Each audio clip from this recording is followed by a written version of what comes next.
బొబ్బర్లతో గుడాలు నేను ఇలా చేస్తాను. మీరు వేరేలా చేస్తే ఇలా కూడా ఒకసారి ట్రై చేయండి.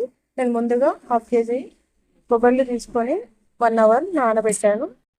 2 గ్లాసెస్ వాటర్ పోసి, ఒక స్పూన్ సాల్ట్ కూడా వేసి 3 విజిల్స్ వచ్చేంత వరకు కుక్కర్లో పెట్టాను. మెత్తగానే అవుతాయి.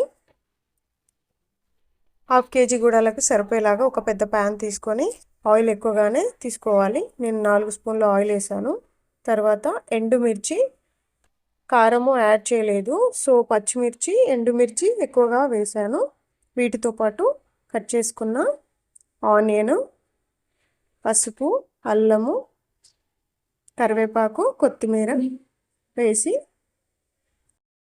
వడబోసి పెట్టిన ఈ గుడాలను వేసి మంచి కలిపి కొంచెం సేపు వేడయ్యాక మనము పచ్చి ఆనియన్, లెమన్ కూడా వేసుకొని తింటే చాలా బాగుంటాయి. నాన్ వెజ్ కర్రీస్, చికెన్, బోటి, మటన్ లాంటివి, ఆ సూప్ లాంటివి కూడా యాడ్ చేసుకొని తిన్నామంటే గుడాలు చాలా బాగుంటాయి టేస్టీగా. వీటిని అలసందలు, కౌపీస్ అని కూడా పిలుస్తారు.